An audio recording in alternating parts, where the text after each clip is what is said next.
In this video, I'll quickly show you how to pair or connect Bluetooth speakers to your Hisense Android Smart TV and change the audio output to wireless speakers.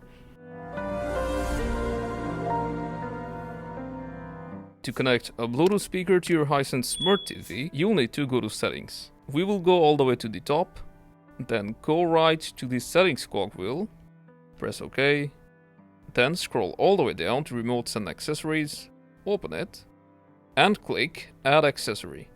Now as you can see here, it's searching for your Bluetooth device. So grab your speaker, turn it on, and after that, you'll have to put it into pairing mode. And this will vary from device to device, but most Bluetooth speakers will have a dedicated Bluetooth button that you'll need to press or long press to enable Bluetooth pairing mode. And as soon as your Bluetooth speaker is ready to connect, it will pop up on your TV, as you can see here. So now you'll just need to press the OK button on your Hisense Android TV remote, and after that, it will say pairing, and you'll need to press pair on the Bluetooth pairing request to confirm. As soon as you do that, it will say connecting and get paired. And you can already see at the bottom that your TV's audio output is switched to Bluetooth, so you won't have to do it manually. Following the same process, you can connect any wireless speakers to your Hisense TV via Bluetooth. So enjoy your music, and I'll see you in the next one.